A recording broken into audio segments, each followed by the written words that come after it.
En tant que mère, tu sais, on est porteuse de vie. C'est nous que Dieu a permis qu'ils portent la vie. Quand nos enfants, on commence à voir ça là, dans leurs yeux, tu fais comme, il faut que je fasse quelque chose. Il faut ranimer la vie, tu sais. Fait que je pense que ça a été vraiment Toi, ça a été déclencheur. Ah ouais, vraiment. Moi, ces yeux, là, ça me faisait quelque chose. Je ne peux pas laisser ma fille comme ça. Puis, tu sais, c'est quand même les enfants de Dieu qui nous a confiés sur terre. Fait que je voulais bien... bien t'en occuper. Oui, je veux bien m'occuper de ceux que Dieu m'a confiés.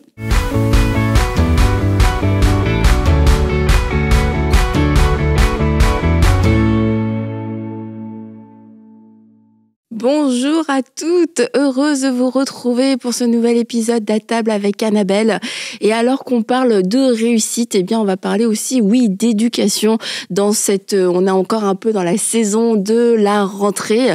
Et pour certaines d'entre vous, eh bien l'école, c'est pas forcément le sujet le plus joyeux à la maison parce que tous les enfants ne sont pas forcément les plus heureux à l'école. Et puis il y a tout le temps ces histoires de notes, etc.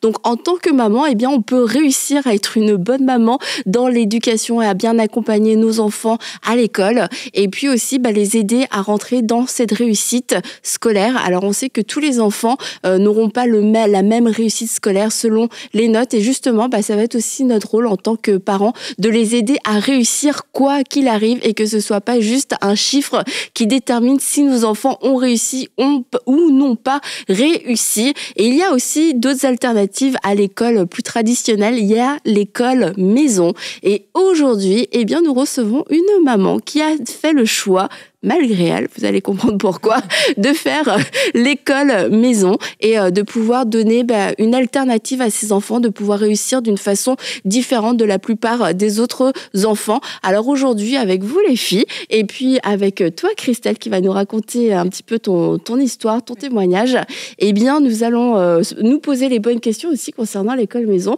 voir est-ce que c'est pour tout le monde l'école maison, est-ce que c'est un mythe, est-ce que c'est le rêve? Tu vas pouvoir nous le dire dans un instant. Donc, bienvenue Christelle. Merci. On est très heureuse de te recevoir aujourd'hui. Alors nous, ça fait longtemps qu'on ne va plus à l'école. Nous, on est à l'école de la vie. Oui, c'est ça, c'est vrai. On l'a dit dans la semaine, c'est important de continuer d'apprendre. Toi, tes enfants, pour un petit rappel, Laure, tes enfants ont... Quel âge? Oui, quel âge exactement? 7 ans et 10 ans. C'est horrible, ça fait 1 an que je pose la question. Tes enfants, Laure, Ça va bientôt changer d'ailleurs. C'est pour ça que je préfère te demander. Toi aussi, tes enfants, ça fait longtemps, ça fait un moment qu'ils sont plus à l'école aussi. Ils sont plus à l'école. Non, mon dernier est encore à l'école. Oui. Oui. Donc ça va. Dure longtemps, c'est vrai, les études aujourd'hui. Oui, mais je suis pas si vieux que ça. Et toi, tes enfants, quel âge, Christelle? Donc, mes enfants, ils ont 7 ans et 13 ans. Et donc, ils sont vraiment à l'école. Oui, ils sont vraiment à l'école. Vraiment. Et donc, toi, ça fait combien de temps que tu as décidé de faire l'école maison? Donc, j'essaie de calculer ça. Depuis 2020, c'est là qu'on a commencé l'école. On a commencé semi-l'école maison parce qu'il y a eu comme la COVID qui a éclaté. Là, tout le monde a fait l'école maison. Exactement. Donc là, on est... missionnaire. Parce que... Oui, c'est ça. À un moment donné, ça l'a comme réouvert, puis c'est les profs qui enseignaient les enfants à partir de la maison, dans le fond. Fait que c'est comme ça qu'on a commencé, puis... Et t'as trouvé ça? Je savsavais pas que ça allait continuer, mais ça allait continuer. T'as trouvé ça comment, cette expérience, justement, pendant le COVID? Pendant le COVID. C'est ça qui nous a fait, je pense, qui a ouvert encore plus mon cœur. Parce que là, j'ai pas raconté l'histoire, là, mais vous allez savoir plus tard, probablement. Là, mais, tu peux le dire maintenant, si tu veux. Oui, OK, je peux en parler. Là. Dans le fond, moi, j'ai ma plus vieille, comme j'ai dit, elle a 13 ans. Depuis qu'elle est toute petite, elle me demandait de faire l'école à la maison. Okay. C'était dans son cœur. En fait, si je recule même en arrière, c'est que quand j'ai eu ma plus vieille, Dieu a mis vraiment sur nos cœurs que j'allais rester à la maison avec elle puis qu'elle n'allait pas aller à la garderie. Donc, elle était habituée d'avoir une vie flexible. On servait beaucoup dans l'église. Donc, elle était habituée là, de voir beaucoup de gens, d'avoir une vie, on sort quand on veut quasiment. Là, on fait ce qu'on veut quand on veut. Donc, c'est super flexible comme vie. Elle aimait vraiment beaucoup. Fait que je pense que c'est ça qui a développé son désir de continuer à être à la maison quand est venu le temps qu'elle aille à l'école. Okay. Donc, c'est ça. Donc, après ça, quand est venu vraiment le temps pour elle, dans le fond, de commencer l'école, moi, mon cœur n'était pas super ouvert à faire l'école à la maison. C'est pas une passion chez moi. J'ai pas aimé moi-même. J'ai pas vraiment aimé être à l'école. Donc, c'était difficile de penser pour moi d'enseigner en plus mes enfants le programme que même moi, j'ai pas... c'est toute une pression quand même. Moi aussi, ça me stresserait. Oui, c'est ça. Fait que moi, je fais partie de ceux qui disent « Ah non, moi non, l'école à la maison. Sauf que, bon, j'ai un cœur malléable, donc pour Dieu, fait que si Dieu me le demandait, j'étais quand même prête à l'aventure parce que quand Dieu appelle, Dieu donne la provision. Aussi, ouais. Donc, c'est ça. Fait que ça a commencé comme ça. Quand que je suis tombée enceinte, après ça, de ma deuxième, donc ils ont comme 5 ans. Oui, 5 ans de différence. 6 ans quasiment, mais bon, je suis tombée enceinte, il y avait 5 ans. En tout cas, si on fait bien les calculs, là. C'est ça. Fait que quand je suis tombée enceinte de ma deuxième, Dieu nous a encore mis à cœur que non, elle non plus, elle n'ira pas à la garderie. Tu vas rester avec elle. Donc, là, qu'est-ce qu'on a fait? C'est qu'on a envoyé Fée à une école privée chrétienne. Là où elle allait y aller 3 avant-midi semaine environ. Donc, c'était pas si pire. Elle aimait vraiment ça. Ça allait super bien. La deuxième année qu'elle est allée là-bas, après ça, là, était 4 jours semaine. Puis, je commençais à voir que c'était moins flexible, là, je pense. Là. Puis, elle aimait plus ou moins. Donc, qu'est-ce qu'on a fait? C'est que là, c'était de la route aussi où est-ce qu'on l'envoyait. Donc, on a décidé de l'envoyer à une école alternative dans notre ville à nous. Donc, on l'a envoyée là. Elle est allée là environ, je pense, 3 ans. Là, j'essaie de bien calculer tout, mais environ. On n'ira pas vérifier. 2-3 ans. Allez pas leur demander. Mais non, c'est ça. Elle était là environ 2-3 ans. Et là, c'est là que j'ai commencé à voir ses yeux là, s'éteindre. Puis, en tant que mère... Et elle te le disait? Elle te le partageait? Elle me partageait beaucoup ce qu'elle vivait comme défi, comme « Maman, pourquoi là, on est amis, là, on n'est plus amis? Là, toutes ces chicanes-là, je comprends pas. » Puis elle se tenait beaucoup avec les plus vieux, comme les surveillants. Les professeurs. Oui, puis elle appelait les autres les enfants. Fait que déjà là, je voyais qu'il y avait comme un... OK? Elle partait au travail. Oui, exactement. C'était un peu... c'était comme ça que je me sentais un peu. Mais là, j'ai vu qu'elle était plus ou moins bien. Puis en tant que mère, tu sais, on est porteuse de vie. C'est nous que Dieu a permis qu'ils portent la vie. Quand nos enfants, on commence à voir ça là, dans leurs yeux, tu fais comme « Ouh, il faut que je fasse quelque chose. Il faut ranimer la vie. » tu sais. Fait que je pense que ça a été vraiment le... Toi, ça a été déclencheur. Ouais. Ah ouais, vraiment. Moi, ces yeux, là, ça me faisait quelque chose. Je ne peux pas laisser ma fille comme ça. Puis, tu sais, c'est quand même les enfants de Dieu qui nous a confiés sur Terre. Fait que je voulais bien... bien t'en occuper. Oui, je veux bien m'occuper de ceux que Dieu m'a confiés. Elle était en quelle année? Donc là... Ou quel âge environ? Ben c'est ça. Dans le fond, elle a arrêté environ à 9 ans. Oui, c'est ça. Elle est allée jusqu'à 9 ans. Fait que ça doit avoir commencé vers 7, 8, 9. Là. C'est là que... Puis là, je le voyais même dans ses photos d'école. J'étais comme, ses yeux sont plus pareils. Super belle, mais ses yeux, tu sais. Fait que c'est ça. Fait que là, ça travaillait fort dans mon cœur. J'étais comme, Seigneur, j'ai pas ce désir-là. J'ai pas cette capacité-là naturelle. Clairement pas. J'aimerais ça, vu que j'ai été à la maison pour mes 2, Seigneur, s'il vous plaît, je veux juste avancer mes projets personnels, je veux juste faire d'autres choses. Mais c'est ça. Là, finalement, la COVID a éclaté. On a commencé justement... Là, c'est ça, je reviens à l'histoire du début. On a commencé à la maison. Puis là, mon mari, dans le fond, il était aussi à la maison, lui, dans ce temps-là. Donc, on a commencé à aimer la dynamique d'être tout le monde ensemble à la maison et on peut se lever à l'heure qu'on veut. C'était plus flexible. Ça fait partie un peu, je pense qu'on est comme ça, un peu notre famille. Là, on aime ça, être très, très flexible. Et là, tu as vu un changement chez ta fille pendant cette période-là? Oui, là, je voyais qu'elle était vraiment plus heureuse. Elle était bien à l'intérieur. C'était comme, OK, enfin, j'étais avec ma famille. On a senti cette paix-là. Par contre, j'étais là, c'est beaucoup de paperasse avec le gouvernement. Comment je vais faire ça? Puis c'était beaucoup pour moi. Donc, on a juste remis ça en prière. OK, Seigneur, on aime la flexibilité. Par contre, je me sens pas à la hauteur. Vraiment pas. Donc, viens juste nous donner un signe, tu sais, clair, là. Un signe clair, là, qui fait que t'es comme, OK, ça, c'est Dieu, c'est sûr. Donc, qu'est-ce qui est arrivé? C'est que l'été ensuite, ma voisine d'à côté vient me voir. Elle me dit, Christelle, je commence l'école à la maison avec mes 2 filles. Donc, si tu veux, je te refile toute, tu sais, la paperasse, qu'est-ce que tu as à faire pour être juste, tu sais, en règle avec le gouvernement, puis où tu peux commander tes livres, tout. Elle dit, je te donne toutes les informations. Fait que là, je suis comme, OK. Elle t'avait plus d'excuses. Seigneur.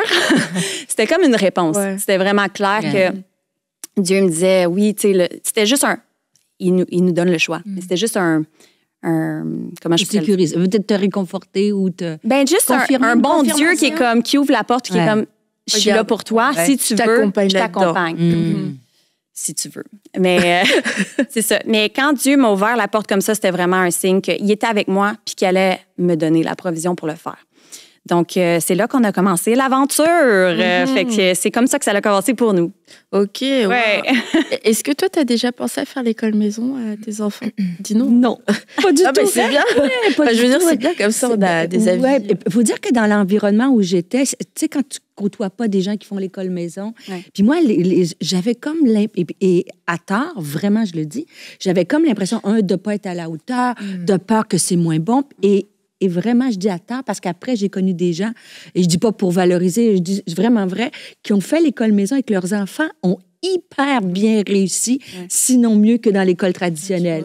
Et des fois, tu vois, je me dis, c'est un peu mon côté, moi, tu sais, la performance. Et c'est moi, je trouve que j'avais des préjugés par rapport à ça. Il y a quelques années, tu as plus, quand tes enfants étaient jeunes, je trouve que l'école maison était beaucoup moins populaire. Oui, et vraiment, c'était vraiment un préjugé. Oui. C'était des gens très marginaux qui faisaient l'école maison. Le côté isolé aussi. Ouais, le côté isolé, puis le côté niveau où tes enfants ne seront pas au niveau. Puis finalement, bon, il y a des études qui sont sorties qui ont montré que des enfants qui ont fait l'école maison ont très bien, voire mieux réussi.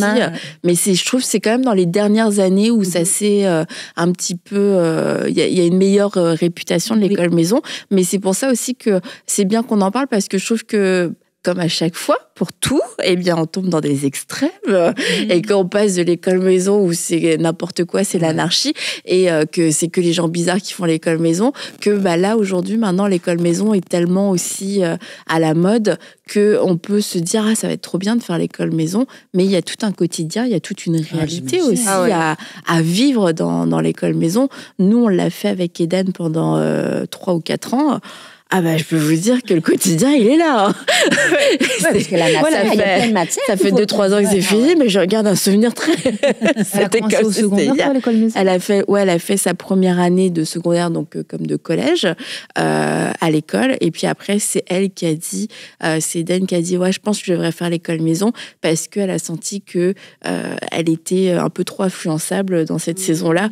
Écoute, j'ai pas réfléchi pendant 3000 ans. Moi, j'ai pas demandé de signe. J'ai dit, c'est pour qu'elle le dise, c'est ça le signe, c'était ça le miracle. Et j'ai dit, ok, pas de problème. Et on a commencé, on s'est lancé un peu là-dedans c'est ça. Si j'avais su tout ce qu'il fallait faire, franchement, si j'avais réfléchi un peu plus, peut-être que j'aurais pas osé me lancer, mais on n'a pas beaucoup réfléchi. Hop, on est parti et puis on l'a fait. Mais sincèrement, j'ai aucun regret à refaire. Je le referai. Mais sincèrement, c'était hyper dur à vivre parce que c'était pas une bonne élève du tout. Dans le sens, une bonne élève, elle était pas motivée, elle était pas disciplinée. C'était compliqué, quoi. Et puis là, d'un seul coup, tu te retrouves à avoir plusieurs casquettes. Et puis déjà, c'est un âge, elle avait 12, 13, 14, 15. C'est un âge qui est déjà pas forcément évident. Donc, quand ils vont à l'école et que les profs les gèrent, ils les gèrent. Toi, tu récupères ton enfant, t'es la maman, et puis tu règles tes choses de maman. Mais là, fallait tout être. Et je me suis dit, à un moment donné, ça fonctionne pas là, parce que être sa prof, ça ruine notre relation. Donc, faut qu'on trouve des solutions, parce que ça fonctionne pas comme ça. Je suis pas une prof, pour elle en tout cas, et c'est pas une bonne élève. Je reviens sur mon poste, c'est pas une bonne élève. Mais donc, franchement, le quotidien, c'était pénible. Et, mais il y a d'autres enfants qui sont plus disciplinés, pour qui ça va beaucoup mieux. Mais encore une fois, à refaire. Je le referai malgré tout, parce que je crois que c'était la bonne chose à faire pour elle. Peut-être je le referai différemment. Donc, est-ce que toi, c'est le rêve tous les jours? Rassure-moi. Le rêve. Le rêve. Non. Non. Dans le fond, j'ai même modifié un peu ma manière de faire dans les dernières années, parce que de plus en plus qu'on avançait en niveau, ça devenait difficile pour moi d'enseigner. De suivre, ouais. Ah ouais, je regardais des vidéos YouTube. Comment faire des divisions, tu sais, avec la petite boîte. Je me rappelle plus, moi.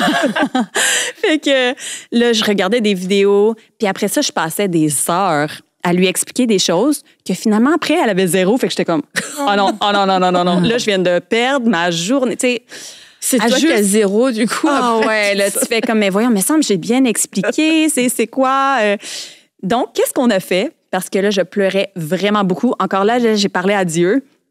Je pleurais. J'étais au bureau qu'on faisait l'école. Puis je pleurais. J'étais comme, le Seigneur, moi, je peux pas continuer comme ça. Puis là, je sentais que, tu sais, là, quand tu enseignes ton enfant, mais tu as envie de toujours monter le ton. Tu es fâché, t'es fâché, mais tu veux pas faire ça parce que ça détruit ta relation. C'est pas une bonne chose à faire. Donc, j'ai dit là, je peux pas continuer comme ça. J'ai vraiment de la misère à... Je comprends pas pourquoi on comprend pas. Puis, tu sais, c'est ça. On se comprenait pas, je pense. Donc, qu'est-ce qu'on a fait? C'est que là, j'ai crié à Dieu en pleurant. Et puis, il a écouté. Donc, j'avais un rendez-vous chez l'ostéopathe. L'ostéopathe, elle me dit, hey, moi, je fais l'école à la maison avec mes enfants, puis j'ai des tuteurs en ligne. Donc, elle me donne le nom de la plateforme sur quoi elle fait, dans le fond, qu'elle a les tuteurs pour ses enfants qui sont rendus au secondaire. Donc, là, j'ai fait, ah oui! Fait que je suis allée voir c'est quoi ces tuteurs-là, c'est quoi cette plateforme-là. Et on a commencé, il y a 2 ans, à payer des tuteurs pour des matières précises, là, comme la science, les mathématiques, le français. Grosse matière. Exactement. Ah oui, c'est sûr.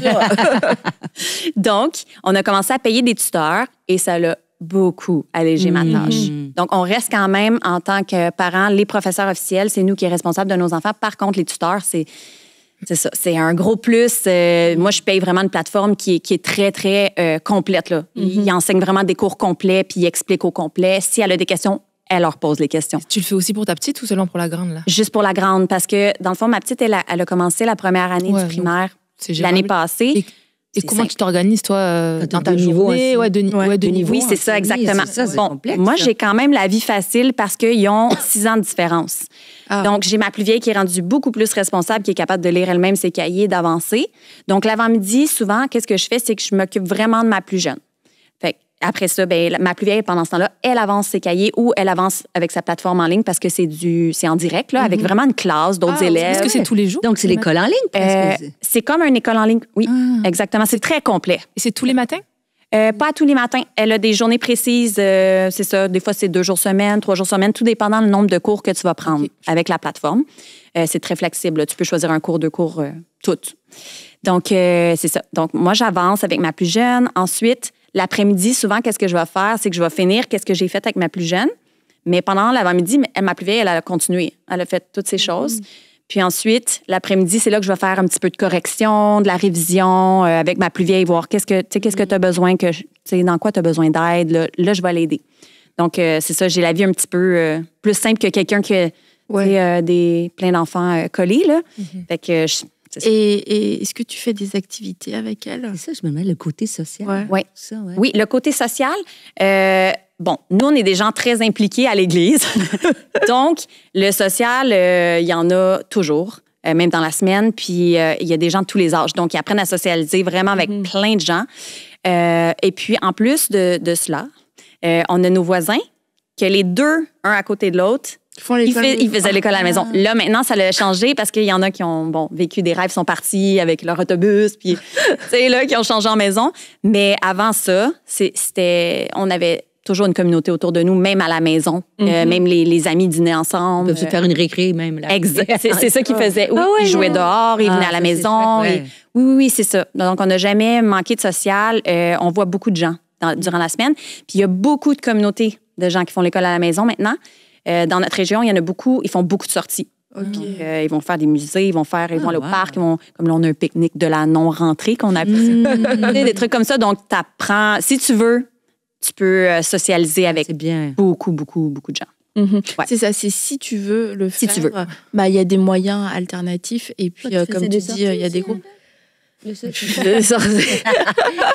Après, nous, ce qu'on a fait, j'ai pris aussi je l'ai inscrite sur une plateforme. Comme ça a vraiment aidé, ça a vraiment allégé. Et puis, on a eu une jeune femme qui est venue et puis qui a fait tout ce côté sortie, etc. Et qui s'occupait un peu plus des dates. Et puis ils étaient 2-3 à faire l'école maison à ce moment-là aussi dans notre entourage. Donc il y avait ce genre de choses. Et puis je veux revenir sur le point de l'église parce que quelquefois c'est pris de façon négative. Ah oui, mais ils sont tout le temps dans le même milieu, l'église. Mais l'église, c'est une communauté comme une autre, je dirais, quelque part, sauf que c'est une communauté qui partage nos valeurs. Et puis, en fait, je crois que tout le monde fait ça. Tout le monde a une communauté qui rejoint ses valeurs, que ce soit l'église ou que ce soit un club de sport. Tu vois, je veux dire, on va dire, ton fils, il est tout le temps avec ses amis du foot et ça pose pas de problème. Et là, nos enfants, oui, sont dans un milieu d'église. Mais ce que je trouve très, très riche dans le milieu de l'église, c'est qu'il y a différentes générations qui se côtoient beaucoup plus facilement que dans toutes les autres communautés. Et moi, j'ai toujours trouvé que les enfants qui étaient pleinement intégrés dans la communauté de l'église, pas abandonnés ni complètement négligés à cause du service, mais qui étaient intégrés dans la communauté de l'église, avaient l'occasion de rencontrer tout un tas de gens, en fait, qu'on rencontrerait pas sinon, et de qui on serait pas proche, ni à cause de l'âge, ni à cause du statut professionnel, parce que les gens, en général, on se connaît parce qu'on s'est rencontrés aux études, parce qu'on s'est rencontrés au travail, etc. Donc, on partage pas mal de choses similaires, tandis qu'à l'église, on partage notre foi, mais on vient d'horizons complètement différents. Alors, pour tous ceux qui pensent l'église, c'est un petit milieu, en fait, non, l'église, c'est extrêmement riche. Il faut juste bien savoir l'utiliser et puis aussi ouvrir nos enfants à autre chose, dans le sens, faire des musées, faire des sorties découvertes, rencontrer d'autres gens aussi, mais l'église en tant que telle, franchement, c'est une pépinière au niveau relationnel et même au niveau intellectuel. On entend des histoires qu'on n'entendrait pas forcément, donc ne pas se limiter en disant « Ah, j'ai peur que l'église, mes enfants aient une petite mentalité ». Non, mais c'est à nous aussi de faire fructifier cette pépinière dans la vie de nos enfants. Ouais. Et en ce qui te concerne, Laure aussi, je pense qu'on t'a déjà un petit peu parlé dans les émissions, mais toi, c'est quelque chose qui t'intéresse, l'école maison, qui t'interpelle. Alors, je suis un peu comme toi, c'est vrai que c'est pas du tout le truc que je me dirais j'ai envie de le faire, parce que moi aussi, j'ai jamais trop aimé l'école. Voilà, au premier abord, je me vois pas du tout enseigner, voilà.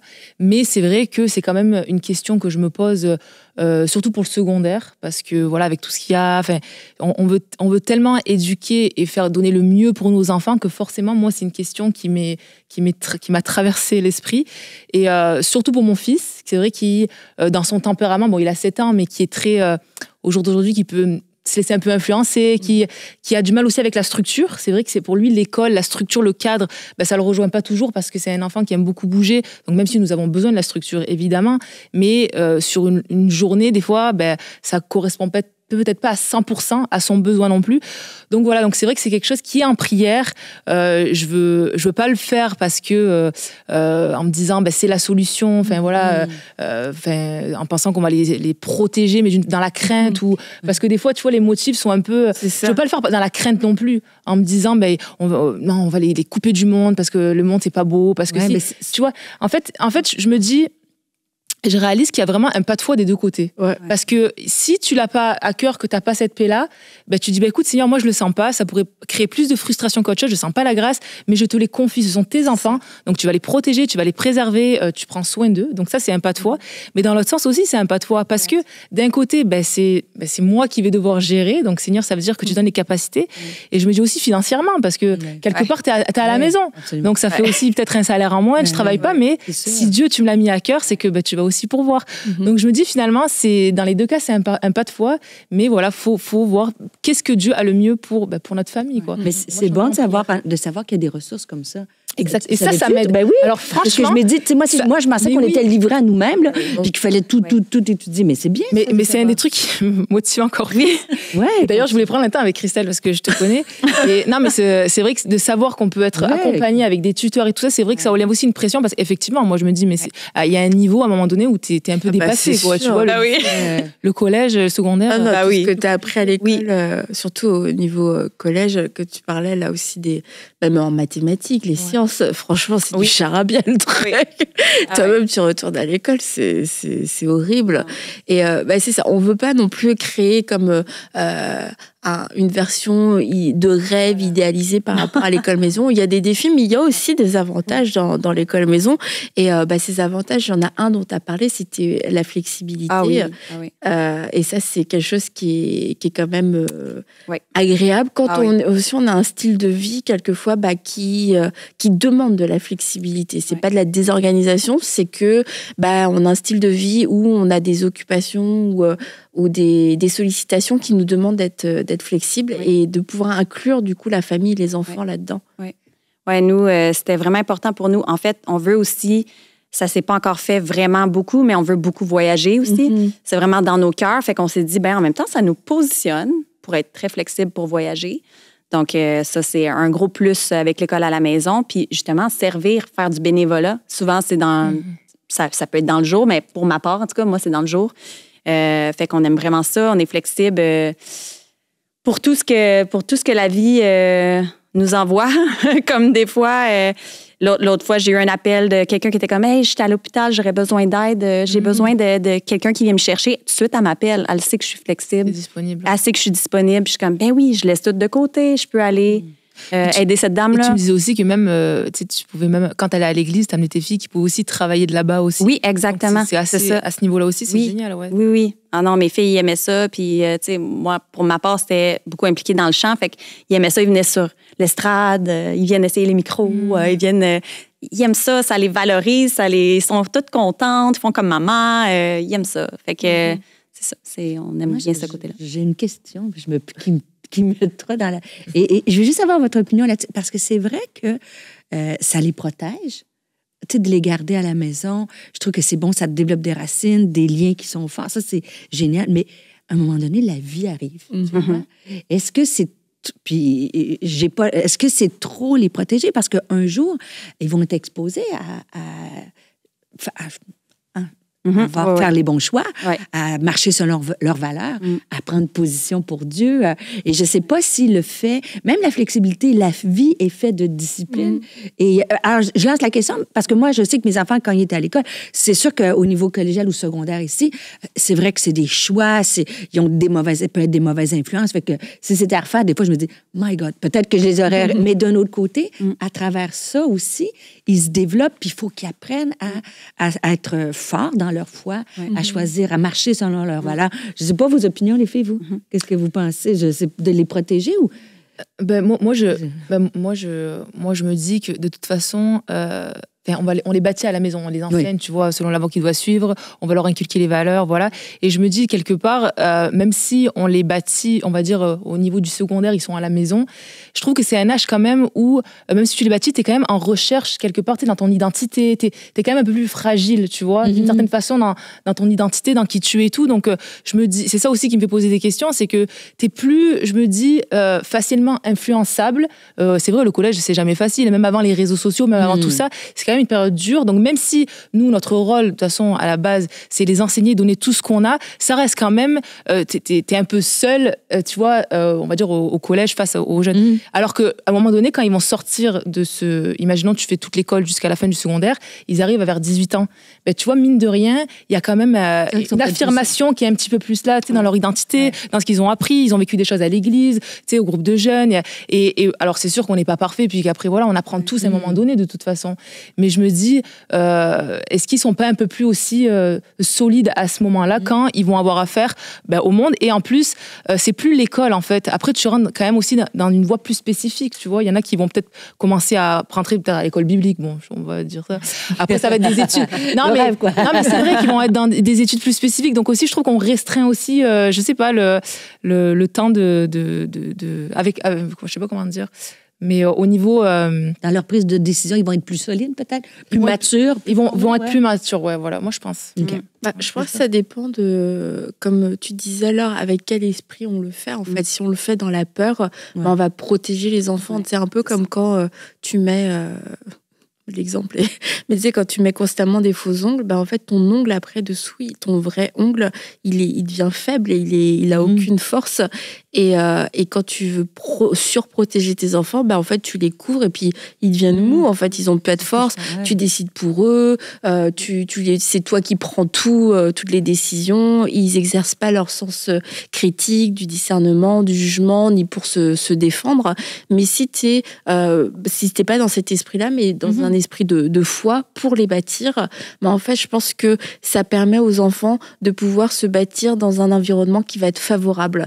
Et l'environnement de l'école normale est quand même un environnement qui est très hostile. Ça ne veut pas dire que ça va détruire, mais je crois qu'il y a des enfants pour qui c'est tellement hostile, ils vont se bâtir, mais dans l'adversité. Et puis quand tu te bâtis dans l'adversité à 12-13 ans, en fait, tu développes des choses qui font pas vraiment partie de toi. C'est juste des mécanismes de défense parce que tu as peur ou parce que tu as eu mal déjà. Et puis du coup, on se retrouve avec des jeunes qui rentrent dans l'âge adulte, mais qui ont déjà été déformés par l'adversité. Alors oui, ils ont une certaine force, mais qui est reliée aux blessures, reliée à la peur, à l'intimidation, au mauvais choix.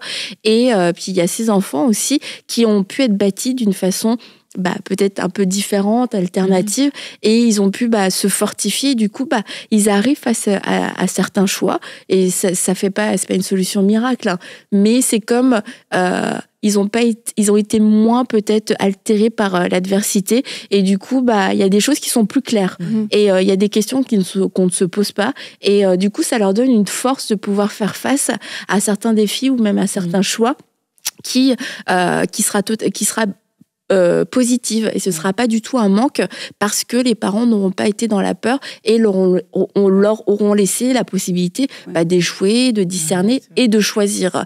Mais je crois que ça dépend vraiment du parent. Est-ce que je suis dans la peur? Est-ce que je suis dans la foi? On a fait toute une série par rapport à ça dans la table. Est-ce qu'on protège? Est-ce qu'on surprotège nos enfants? Dans l'école maison, le résultat va venir de là, je crois. Ouais, c'est ça. Moi, je dirais, moi, j'ai senti l'appel.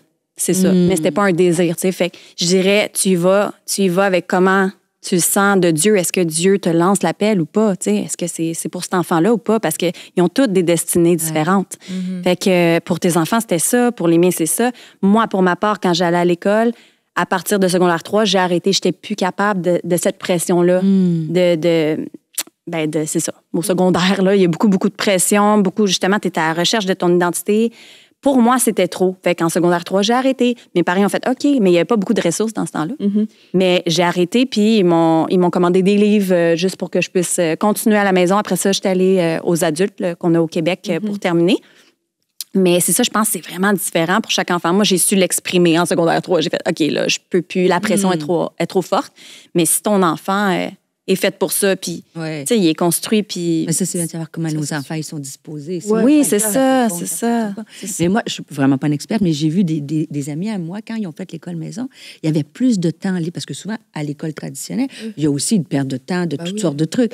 Et souvent, les enfants qui ont fait l'école à la maison, les parents étaient très créatifs, tu sais, comme aller au musée, voir des films qui sont sains, tu sais, leur montrer des histoires de vie à travers ça. Donc, il y a tout un pan de la culture qui peut être encore plus grand, moi, je trouve, quand tu fais l'école. Utiliser ces moments où tu vas plus rapidement, parce que dans une classe traditionnelle, des fois, c'est plus lent comme apprentissage. Donc, 30 élèves. Exactement, pousser ensemble, surtout aujourd'hui, tu sais, avec les défis. Donc, tu vois, moi, si c'était à refaire, j'y repenserais, parce que, tu sais, on peut utiliser le temps qui nous reste pour faire des trucs. Mais ça, c'est hyper important de le dire, parce que fois, on se dit, quand on commence l'école maison, attends, c'est 8 heures l'école. Les enfants sont 8 heures à l'école. Peut-être un peu moins au Québec. Mais en fait, c'est pas 8 heures d'apprentissage académique. Parce que, sincèrement, la plupart du temps, en tout cas pour le primaire et même pour le collège ou le secondaire, 2 heures d'apprentissage académique, en général, ça couvre une journée normale à l'école. Et c'est pour ça que les enfants, même qui sont des bons élèves, qui se disciplinent et qui ont une bonne discipline, ils peuvent facilement. Ils peuvent, en tout cas, c'est largement accessible de faire 2 ans en 1 an. Donc, c'est comme ça aussi que certains élèves rattrapent quelquefois un retard. Et tu vois, Sam, ton mari, Laure, moi, j'aime bien aussi un petit peu son parcours scolaire. C'est qu'à un moment donné, il a été retiré de l'école et sa mère lui a fait l'école maison. Mais ça a été juste pour un temps. Ça a été 2 ans, c'est ça? Je me souviens plus le temps exact. Je pense que c'était 2-3 ans. Et puis, il s'est remis à niveau, il a récupéré son retard et ça a été bénéfique pour lui. Mais voilà, ça a été, à un moment donné, il en avait besoin. Ses parents l'ont fait, mais il est retourné à l'école après. Donc, comme quoi, c'est pas non plus des décisions irréversibles. C'est pour toute la vie. Non, ça peut être une année, ça peut être 2 années, parce que notre enfant, à ce moment-là, vit des choses particulières ou notre famille vit des choses particulières. Mais ça veut pas dire que l'enfant va jamais retourner dans un système scolaire. Et puis, quand même, je veux le dire, c'est important quand même d'être sérieux dans ces démarches-là, par rapport aussi au gouvernement. Premièrement, pour se protéger, mais aussi pour assurer une réussite à notre enfant. Alors, je sais que nous, ici, au Québec, on est quand même surveillés. Il y a vraiment des comptes rendus à faire. Le gouvernement ne t'abandonne pas. Et tu as des appels, tu as des contrôles, il y a des examens, etc., etc. Il y a des rendez-vous. Donc, tu peux pas laisser ton enfant sombrer. Mais de le voir aussi de la bonne façon, parce qu'on ne veut pas retirer notre enfant du système et puis qu'il devienne un marginal complètement en dehors de la société. Puis tu vois, le cadre est créé aussi à cause de ça, parce que il y a quand même des exigences. Et puis au Québec, tu passes les mêmes examens que les autres en fin d'année, les examens obligatoires, les examens du ministère. Donc il faut que ton niveau soit bon. Et puis c'est à ce moment-là, si tu as bien travaillé, si ton enfant vient travailler ou pas. Mais j'imagine si l'enfant est en échec, même en traditionnel, ils peuvent être en échec. Mais si ça revient, j'imagine qu'ils te contactent. Est-ce qu'ils vérifient, le ministère de l'Éducation? Je n'ai pas vécu ça. Moi, j'ai pas d'obligation d'envoyer les notes. Ah non? Non, j'ai pas d'obligation. Ça, c'est vraiment personnel à moi. C'est moi la professeure, c'est moi qui décide. OK. Fait que je pense pas... Donc, par exemple, les examens du ministère à la fin de l'année. C'est ça. Ouais, j'ai pas d'obligation. Non. Comme ma représentante, elle sait pas c'est quoi sa note. Le gouvernement le sait, là. C'est sûr que c'est dans les dossiers, là, mais c'est ça. C'est pas comme ça qu'ils l'évaluent. Ou c'est vraiment, ils vont faire l'examen, mais c'est pas quelque chose qui fait que, OK, tu passes à l'autre niveau. C'est comme moi qui fais comme, OK, tu sais, si elle a le temps, là, mettons, je vais réviser avec toi telle chose parce que... Fait que c'est comme nous qui restent les professeurs officiels, responsables. Comme les professeurs choisissent s'ils font passer à l'autre niveau. Je pense que maintenant, c'est avec les parents qui travaillent. Là. Est-ce qu'on fait passer à l'autre niveau? Mais, tu vois, ça peut être bien aussi pour des enfants qui ne rentrent pas dans le système scolaire traditionnel où le système les sanctionne systématiquement à cause des notes. Puis, je veux dire, il faut avoir un système. Mais tu as des enfants, ils vont tout le temps se retrouver dans une situation d'échec. Et puis, aussi, si on a l'opportunité de pouvoir leur donner une autre alternative où ils vont se sentir réussir parce qu'ils ne sont pas sanctionnés constamment par des notes, par un système qui les met systématiquement en échec, en fait, ils vont se développer au niveau de leur estime d'eux-mêmes. Ils vont développer des capacités qui ne sont pas forcément valorisées à l'école. Et puis, ils ne seront pas constamment évalués selon un barème chiffrable, en fait. Et ça, par rapport à ce que ça va apporter dans le développement de l'enfant, c'est inestimable, parce que ça, c'est quelque chose qu'on n'apprendra pas à l'école dans une matière, l'estime de soi, son identité, sa valeur. Et je crois qu'il y a des enfants, ils en ont besoin. Mais maintenant, comme on l'a dit, l'école maison, c'est pas la solution de tous et de tout le monde. Et on va terminer avec cette citation de Nelson Mandela qui disait « L'éducation est l'arme la plus puissante qu'on puisse utiliser pour changer le monde. » Tellement vrai. Et c'est extrêmement vrai. Et on a possibilité de pouvoir transmettre, de pouvoir donner une éducation à nos enfants de différentes façons, mais dans tous les cas, de ne jamais négliger, nous, en tant que parents, cette éducation, parce que c'est ce qui va faire que nos enfants vont être forts demain, que nos enfants vont être capables de réfléchir. Et c'est pas une note, en fait, qui va décider ça, mais c'est de se poser d'autres questions, peut-être, sur nos enfants. Est-ce qu'il est capable de réfléchir? Est-ce que dans un conflit, comment est-ce qu'il réagit? C'est quoi? Est-ce que c'est quelqu'un qui est généreux, ou est-ce que est-ce qu'il a une intelligence relationnelle, une intelligence émotionnelle? On peut ouvrir, avoir nous-mêmes en tant que parents un peu plus d'ouverture, et même si nos enfants restent dans le système traditionnel de l'école, pouvoir aussi les valoriser de cette façon-là, en mettant en avant d'autres formes d'intelligence qu'ils peuvent avoir et dans lesquelles ils peuvent être excellents, en fait. Mais il n'y aura jamais de note pour ça. Et même les aider, je dirais, plus développer leurs dons, tu vois. C'est plus que tu as plus de temps, ça peut leur permettre de plus s'épanouir dans ce que Dieu a mis en eux. Perte de temps à l'école, ça peut être bon aussi pour ça, ouais.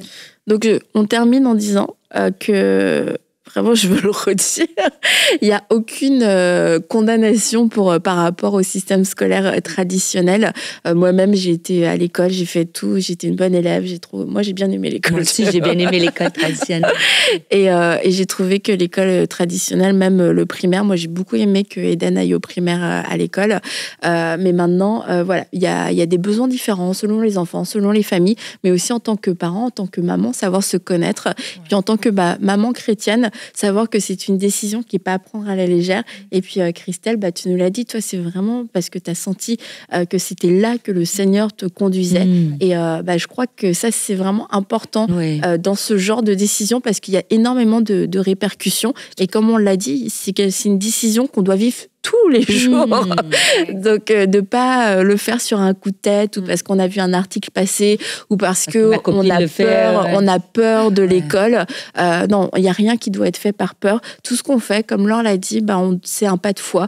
Et qu'on laisse nos enfants à l'école, c'est un pas de foi. Oui, le Seigneur va s'en occuper. Si c'est ça le plan de Dieu, Dieu va s'occuper de nos enfants à l'école. Mais si on sent une direction pour faire l'école maison, c'est à nous aussi, en tant que maman, peut-être de lâcher prise sur nos propres projets personnels. Ça va arriver, Christelle. Et de savoir qu'il y a des outils aussi. Et voilà, il y a des outils. Et des outils. Et un peu partout où vous habitez, vous pouvez aller sur Internet, sur tous les réseaux, etc. Et vous allez, c'est sûr, trouver des groupes de parents qui font l'école maison. Et il y a énormément de réseautage, de conseils, d'entraide aussi. Donc, n'ayez pas peur de vous lancer si c'est ça que vous sentez dans votre cœur. J'ai réussi à le faire. Si j'ai réussi, vous pouvez le faire. Je vous assure. Donc, merci beaucoup, Christelle. Oui, et puis, sois bénie toute cette année scolaire avec les deux filles. Et merci à vous, les filles. Bye. Bonne fin de semaine. Bon week-end à tous. Bye bye.